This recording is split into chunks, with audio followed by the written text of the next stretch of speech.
வாங்க நடக்கலாம் இந்த நிகழ்ச்சியில் 2வது எபிசோடில் நம்ம இன்னைக்கு பார்க்க போகிறது தூத்தூர் நேதாஜி படிப்பகம். நீங்கள் இப்போ அதை தான் இப்போ பார்த்துட்டு இருக்கீங்க. தூத்தூரினுடைய மையப்பகுதியில் தான் இது இருந்துகிட்ருக்கு. Netaji library and sports club Thoothoor அப்படின்னு தான் பேர் வச்சுருக்காங்க. வாங்க உள்ள போகலாம்.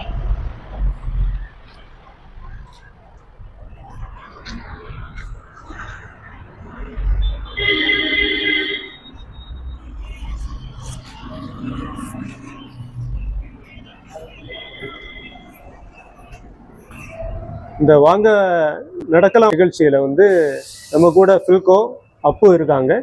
இவங்க நேதாஜி லைப்ரரியை பற்றி பேசுவாங்க. ஏன்னா அப்பு வந்து நேதாஜி படிப்பகத்தினுடைய அலுவலராக வேலை பார்த்துட்டே இருக்காரு. ஃபில்கோ வந்து இதுக்கு முன்னால் லைப்ரரியினுடைய செக்ரட்டரியாக வேலை பார்த்தாரு. அப்போ இவங்க இது குறித்தான நிறைய தகவல்களை நமக்கு தருவாங்க. வாங்க. வா, ரொம்ப அழகாக இருக்குது. பலருக்குமே இந்த நேதாஜி படிப்பகத்தினுடைய வெளிப்புறத்தை எல்லாம் பார்ப்பாங்க. ஆனால் உள்ளுக்குள்ள என்ன இருக்குது அப்படின்னு உள்ளது பலருக்கும் தெரியாது. குறிப்பாக பெண்கள், குழந்தைகள் இதை பார்க்கறதுக்கு ரொம்ப ஆசைப்படுவது உண்டு.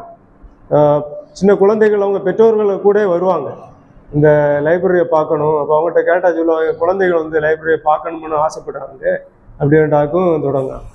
ஆக்சுவலாக 1956 வருஷம்தான் இந்த நேதாஜி படிப்பகம் தொடங்கணும் அப்படின்னு கொஞ்சம் இளைஞர்கள், கொஞ்சம் படித்த இளைஞர்கள் வந்து சிந்திச்சு அதை வந்து செயலாக்கம் கொண்டு வராங்க.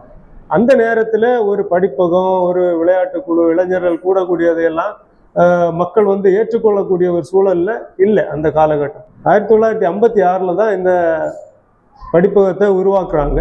அது ஏவிஎம் கால்வாய்க்கு பக்கத்தில் ஒரு சின்ன ஓலை குடிசையால் கட்டப்பட்ட ஒரு படிப்பகம் தான் இருந்தது. அதில் ஒரு பத்திரிகை வரும். காலப்போக்கில் இது ஒரு முக்கியமான இடத்துல வந்து ஷிஃப்ட் பண்ணணும் அப்படி உள்ள நோக்கத்தில் வந்து 25 ஆண்டுகளுக்கு பிறகு அந்த படிப்பகத்தை இங்கே வந்து 1983 வருடத்தில் அவங்க இப்போ இருக்கக்கூடிய இடத்துல அதை நிறுவுறாங்க. அதனுடைய காட்சியை தான் நீங்கள் இப்போ பார்த்துட்டு இருக்கீங்க. அதுக்கப்புறம் படிப்படியாக வந்து அந்த ஓலை இதெல்லாம் மாற்றிட்டு அவங்க அதை ஓடு போட்டு 91ஆம் ஆண்டு தான் இந்த கட்டடம் வந்து இந்த நிலைக்கு வந்தது. உள்ள ஃபோட்டோக்கள்லாம் நீங்கள் பார்க்குறீங்க. அது கிரிக்கெட்டுக்கு முக்கியத்துவம் கொடுக்கப்பட்ட காலம் அது. அதுக்கப்புறமா இன்னும் அதை இடித்து மாற்றிட்டு புதிய கட்டிடம் கட்டினாங்க. இப்போ இருக்கக்கூடிய கட்டிடத்தினுடைய அடிப்படையே இந்த இந்தியன் பேங்க், போஸ்ட் ஆஃபீஸ் எல்லாம் இருக்கக்கூடிய பில்டிங். துவக்கத்தில் இந்த நேதாஜி படிப்பகம் தான் பில்டிங் தான் கட்டினாங்க. அந்த படிப்பகத்தினுடைய உள்புறத்தில் உள்ள காட்சிகளை தான் நீங்கள் இப்போ பார்த்துட்டு இருக்கீங்க. இதில் இப்போ எவ்வளோ மேகசின் வந்து இதில் வந்து கிட்டத்தட்ட ஒரு 48 மேகசின் நமக்கு வந்துட்டு இருக்கு. 48 வார இதழ்கள், மாத இதழ்கள் ஒன்றிணைந்து குறிப்பாக தமிழ், மலையாளம், இங்கிலீஷில் வந்து இந்த பத்திரிகைகள்லாம் வந்துட்டு இருக்கு. அதைத்தான் நீங்கள் இப்போ பார்த்துட்டு இருக்கீங்க. இது எப்போ தொடங்கினாங்க? இந்த அரேஞ்ச்மெண்ட்லாம் எப்போ வந்துச்சு? 2018க்கு முன்னாடி, நான் பொறுப்பில் வர்றதுக்கு முன்னாடி, இந்த படிப்பகத்தினுடைய அலுவலராக வருவதுக்கு முன்னாடியே இந்த மாதிரியான ஒரு வசதியை இந்த படிப்பகத்தில் அப்போது இருந்த நிர்வாகம் வந்து அதை ஏற்படுத்தி கொடுத்துருக்குறாங்க. முன்னாடி என்னென்னா இந்த மாதிரி புக்கெல்லாம் வரும், 1-2 புக்கெல்லாம் இந்த தபால் நிலையத்தில் வரும். அது அங்கங்கேயே கிடக்கும், மற்ற லைப்ரரி மாதிரி இங்கே கிடக்கும்.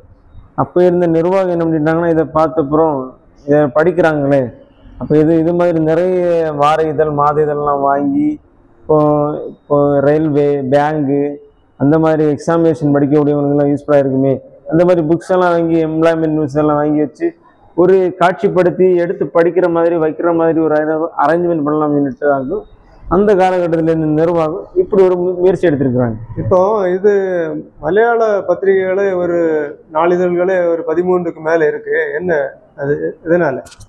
இதில் வந்து இந்த மலையாளம் அப்படின்னா நிறைய பேர் கேட்குறாங்க, நீங்கள் யார் மலையாளம் வாசிக்கிறா, நீங்கள் எல்லாம் மலையாள மேகசின் வாங்கி வச்சிருக்கிறீங்க.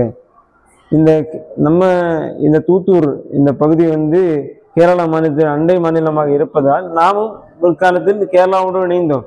அதனால் அநேகர் மலையாள மொழி பேசுகின்றவர்கள் உண்டு. இது மலையாள மொழி பேசுகின்றவர்களுக்காக மட்டுமல்ல, இதில் குறிப்பாக நாம் இந்த பாஜகம் சொல்லும்போது இந்த உணவு சார்ந்தது, அதே மாதிரி நமக்கு இந்த கிருஷி வேளாண்மை சம்பந்தமானது, இது வந்து வீடு மேக்சின். இதுல வந்து நம்ம எவ்வாறு வீடுகள் கட்டலாம், அது மாதிரியான எல்லா விஷயங்களும் இதில் இருக்கு. இது நம்ம படங்களை பார்த்தாலே போதும், அநேகர் படத்தை தான் மறக்கிறார்கள். இது வந்து யாத்ரா, இது வந்து டிராவலர். இது நம்ம யாத்ரா இந்த நம்ம வந்து சுற்றுலா பயணிகள் அந்த பயணம் போகக்கூடிய பற்றி தான் இதெல்லாம் கொடுத்துருக்குறாங்க. இந்த மேகசின் பொறுத்தளவில் வந்து நமக்கு வந்து எம்ப்ளாய்மெண்ட், நம்ம எவ்வாறு ஒரு வேலை வாய்ப்பு உருவாக்கலாம், தற்போது நடக்கக்கூடிய அந்த நம்ம வணிகம் சார்ந்த விஷயம் தான் இந்த மலையாள மேகசின் எல்லாம் வருது. இது இந்த தூத்தூர் பகுதியில் உள்ள மலையாளம் தெரிந்தவங்க மட்டும்தான் இந்த மலையாள நாளிதழ்களை, இந்த வாரிதழ்களை எல்லாம் வாசிக்கிறாங்களா, இல்லை வேறு பகுதியிலிருந்து வரக்கூடிய அநேக மக்களும் இந்த மேகசின் எடுத்து வாசிக்கிறாங்க? எல்லா நாளுமே தொடர்ந்து வராங்க. அதே மாதிரி பேங்கு அங்கெல்லாம் போயிட்டு வரக்கூடியவங்களும் இங்கே வர்றதுக்கு வாய்ப்பு இருக்குல்ல? இல்லை, இங்கே என்னன்னா இந்த பேங்க்ல வந்து நிறைய ஒரு ஃபேமிலியாக வருவாங்க. அவங்க ஃபேமிலி அங்கே விட்டுட்டு அவங்க ஃப்ரீயாக இங்கே கொஞ்சம் நேரம் ஃப்ரீயாக இருக்கிறதுக்கு வேண்டி இங்கே வருவாங்க. இதில் ஃப்ரீயாக இருந்து மொபைல் பார்க்குற நேரம் பார்த்து இவங்க என்ன பண்ணுவாங்கன்னா இந்த மேகசின்ல எடுத்து வாசிக்கிறாங்க.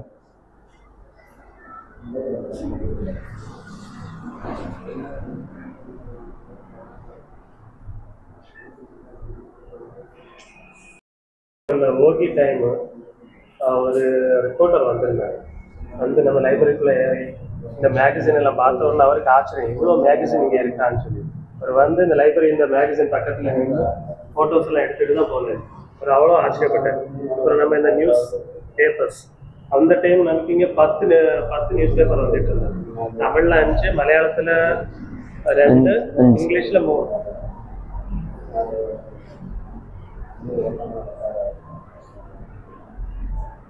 இது கிறிஸ்டியன்ஸ் மேகசின்ஸும் வச்சுருக்காங்களா? பைபிள்.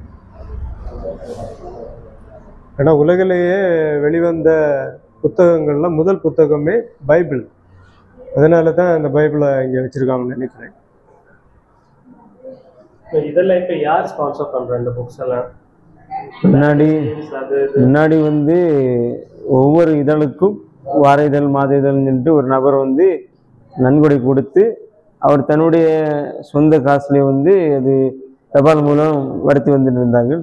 தற்போது நன்கொடையாளர்கள் இல்லாத காரணத்தினால் அதை வந்து படிப்பகம் ஏற்றெடுத்து ஒவ்வொரு மாதமும் படிப்பகத்தினுடைய அந்த பொறுப்பாளர் அலுவலர் வந்து அதை வாங்கி பொதுமக்களுக்கு மாதமாக அது டிஸ்பிளே பண்ணி கொடுத்துட்ருக்காங்க. நல்ல விஷயம். இன்னும் ஸ்பான்சர்ஸ் கிடைச்சா நல்லா இருக்கும் இல்லையா? ஆமாம். அப்புறம் இந்த ரீகால் மேகசின், இந்த ஆனுவல் மேகசினை பற்றி சொல்ல நல்லா இருக்கும். இந்த ரீகால் மேகசின் வந்து என்னன்னா நம்முடைய ஒட்டுமொத்த இந்த படிப்பகத்தினுடைய ஒட்டுமொத்த நம்ம துவக்க காலம் முதல் தற்போது வரையிலான இந்த விளையாட்டுகள் படிப்பகத்தில் எல்லாவற்றையும் ஒருங்கிணைத்து ஒரு ஆவணமாக என்னெல்லாம் வசதிகள், என்னெல்லாம் நம்ம இங்கே கொடுத்துருக்க சேவைகள், என்னெல்லாம் கொடுத்துட்ருக்குறோம், அது எல்லாத்தையும் உட்படுத்தி இந்த ஒரு ஆவணப்படமாக, ஒரு ஆவண புத்தகமாக இந்த ஒரு புத்தகத்தை தயார் செய்திருக்கின்றார்கள். இதில் நம்முடைய இந்த கால்பந்தாட்டம், நம்ம உலகளாவிய நம்ம நடத்தக்கூடிய கால்பந்தாட்டம், அது போன்று துவக்கத்தில் காணப்பட்ட கிரிக்கெட், அதே மாதிரி இந்த படிப்பகத்தினுடைய பொன்விழா நிகழ்வுகள் என பல இந்த புத்தகத்திலே நமக்கு காண முடிகின்றது. இது ஒரு அரிய புத்தகமாகவே கருதப்படுகின்றது.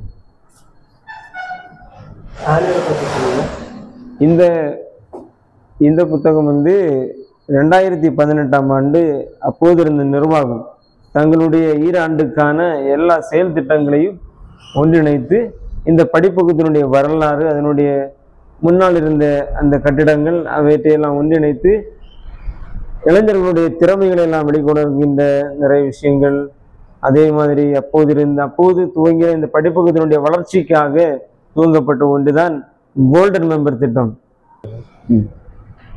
அதுக்கப்புறம் நிறைய சோசியல் சர்வீஸ் நிறைய காரியங்களை பண்ணியிருக்காங்கிற பூத்துறை அரசு நடுநிலை பள்ளிக்கு படிப்பக சார்ந்த இந்த ஆனுவல் புக்கை பொறுத்தவரை நம்ம லைப்ரரியில ஒரு வருஷம் என்னென்ன நிகழ்ச்சி எல்லாம் நடக்கும் அதை காமிக்கிறதுக்காக ஒரு புத்தகம், ஒரு எக்ஸாம். அதாவது லைப்ரரினா எப்படி இருக்கும், ஒரு வருஷத்துல எப்படி இருக்கும், என்னென்ன நிகழ்வுகள் நடக்கும், அதை எல்லாத்தையும் காமிக்கிறது தான் இந்த இது. இதை பார்த்தாலே நடக்கக்கூடிய எல்லா விஷயங்களும் லைப்ரரி என்னெல்லாம் பண்ணணும், சுதந்திர தினம், அப்புறம் ஓகிக்கு என்ன பண்ணியிருக்கு, நிர்வாகிகள் எடுத்தது, அதாவது அந்த வருஷத்துல என்னெல்லாம் நடந்ததோ எல்லாமே இருக்கும். சார்ந்துக்காக வச்சுருக்காங்க.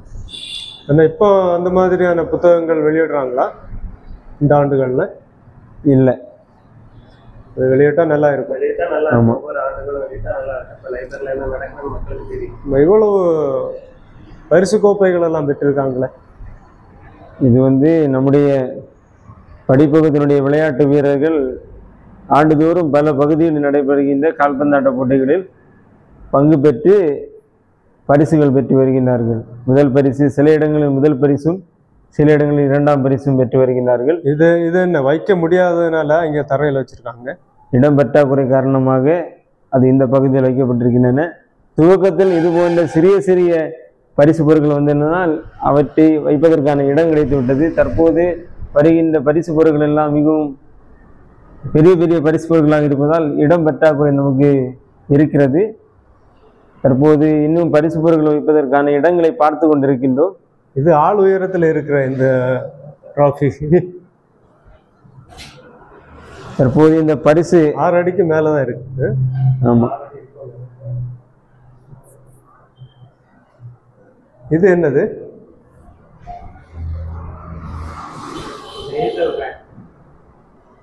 இது வந்து கன்னியாகுமரி முதல் ஈரோடு வரை நம்முடைய மாவட்டத்தில் நெய்தல் நிலம் சார்ந்து நம்முடைய நெய்தல் நில சார்ந்த விஷயங்களெல்லாம் தங்களுடைய படைப்புகளாக எழுதி அவர்கள் ஒரு புத்தகமாக வடித்து எழுதியிருக்கின்றார்கள்.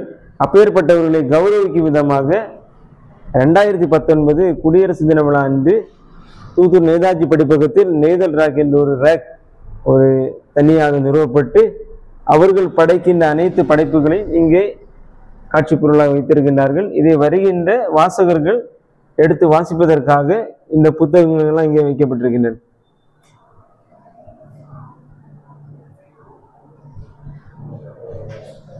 இதில் புதிதாக வரக்கூடிய எழுத்தாளர்களுடைய நூல்களும் இங்கே வைக்கப்படுகின்றன. இந்த அறைக்குள்ள என்ன இருக்கு? இந்த அறைக்குள்ள வந்து போதுமான புத்தகங்கள் இங்கே வைக்க முடியாத காரணத்தினால் போதுமான புத்தகங்கள் இதற்குள்ளாலையும் வைத்திருக்கின்றார்கள். கழிவறை உள்ளதா இருக்கா? ஆமாம் ஆமாம். அப்போ இந்த புக்ஸ் எல்லாம் ஏன் இப்படி வச்சிருக்கீங்க? புக்ஸ் வந்து முன்னாடியெல்லாம் வந்து நிறைய பேர் புக்ஸ் எல்லாம் எடுத்துகிட்டு போவாங்க. எடுத்துகிட்டு போகும்போது அதனுடைய எத்தனை புக் இருந்தது, யார் எடுத்துகிட்டு போகிறான்னு சொல்லி தெரியல. அதுக்கப்புறம் இங்கே வந்து 2 பொறுப்பாளர்கள் 2018 வந்து ஒரு அலுவலக ஸ்டாஃபும் 2018க்கு அப்புறம் முழுநேர ஒரு பணியாளரும் இங்கே இருந்ததுனால அவங்க இருக்கிறதுனால வாசகர்கள் வந்து புத்தகங்கள் கேட்கும்போது பள்ளி மாணவர்கள் கல்லூரி மாணவர்கள் பின்ன இந்த இது PhD பண்ணக்கூடியவங்க எல்லாம் வந்து கேட்கும்போது அவர் இருக்கக்கூடிய நேரத்தில் வந்து என்ன பண்ணுவாங்கன்னா அதை திறந்து தேவையான புத்தகங்களை எழுதி தேவையான புத்தகங்களை எடுப்பாங்க. அதுக்கப்புறம் வந்து அவங்க என்ட்ரி போட்டுட்டு போவாங்க. படிப்பகத்தினுடைய உள்கட்டமைப்பை 2ஆக பிரிச்சிருக்காங்க.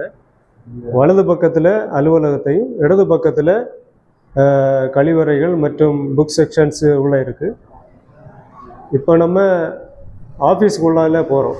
இது ஒரு ரொம்பவே வித்தியாசமாக ரொம்ப அழகாக ஒரு அலுவலகம்னா இப்படித்தான் இருக்கணும் அப்படின்னு சொல்லக்கூடிய அளவுக்கு ஒரு ஒரு முன்மாதிரியான ஒரு அலுவலகத்தை, குளிரூட்டப்பட்ட அலுவலகத்தை அவங்க உருவாக்கி வச்சுருக்காங்க. இதுதான் நேதாஜி படிப்பகத்தினுடைய முக்கியமான ஒரு ப்ளஸ்ஸாக கருதப்படுகிறது.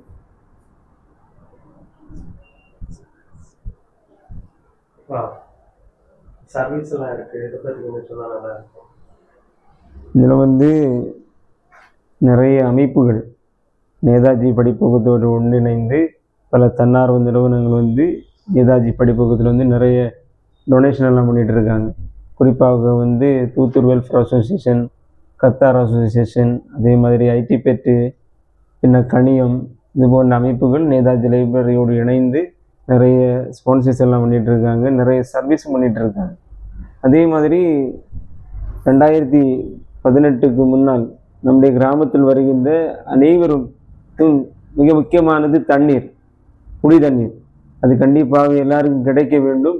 வருகின்ற அரசு பேருந்து ஓட்டுநர்கள், நடத்துனர்கள் மற்றும் கடல் தொழில் செய்கின்ற தொழிலாளர்கள் அனைவருக்கும் கிடைக்க வேண்டும் என்ற நோக்கோடு நம்முடைய தூத்தூர் கிராமத்தில் 4 பகுதிகளில் 4 இது மாதிரியான ஃபில்டர் அங்கே வைக்கப்பட்டிருக்கின்றன. அதே மாதிரி இது நம்முடைய படிப்பகத்தின் முன்னாடி இருந்தே நடைபெற்று வருகின்ற ஒரு இரத்த தான முகாம்.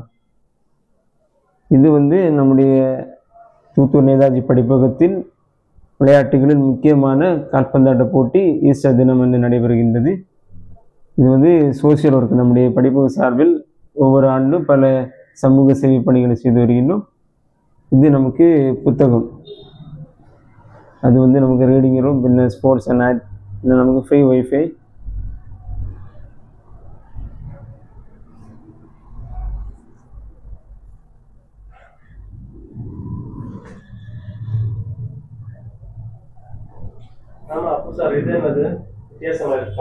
இது ஒரு கூலர் ஃபேன், டவர் ஃபேன். ஆமாம் ஆமாம். இது எங்கே பார்த்தாலுமே தேசிய கொடியினுடைய அந்த நிறங்கள் வந்து நிறைஞ்சிருக்கு. இங்கே உள்ள வரும்போதே நம்ம அந்த தேசியத்தின் மேலே ஒரு பெரிய ஒரு ஆர்வம் நமக்கு வந்துருக்கு. ஆமாம். அதை நம்ம இந்த சீலிங்கில் கூட பார்க்க முடியும் அந்த வித்தியாசமான அமைப்பை.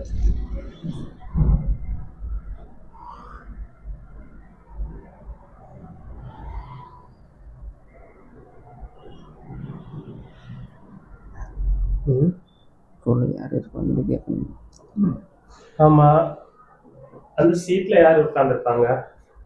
இது வந்து இந்த படிப்பகத்தினுடைய பொறுப்பாளர் நிர்வாகிகள் நமக்கு இந்த செயற்குழு கூட்டம், பொதுக்குழு கூட்டம், முன்னாடி அவசர கூட்டங்கள் நடைபெறும் போது இந்த அலுவலகத்தில் தான் கூடுவார்கள்.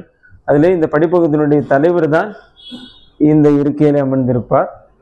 மீதி வரைக்கும் இந்த செயலாளர், பொருளாளர், செயற்குழு உறுப்பினர்கள் எல்லோருமே சுற்றி இந்த செயல்களிலே இருப்பார்கள். ரொம்ப ரம்யமான அமைப்பாக தான் இருக்குது. ஏன்னா குளிரூட்டப்பட்ட ஏசி வச்சிருக்கிறதுனால எவ்வளோ மணி நேரம் வேணாலும் உட்கார்ந்துருந்து நிறைய விஷயங்கள் வந்து நம்ம விவாதித்து நல்ல தீர்மானங்கள் எல்லாம் கொண்டு வர முடியும். அந்த அடிப்படையில் தான் இந்த அலுவலகத்தை அவங்க அழகாக வடிவமைச்சிருக்காங்க.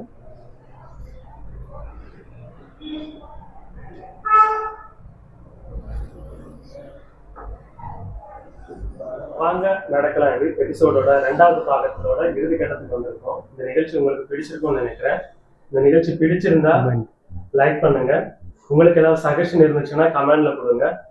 அப்புறம் இன்னொரு எபிசோட்ல சந்திக்க வரை உங்களிலிருந்து விடைபெறுவது நன்றி, வணக்கம். நன்றி. அப்போ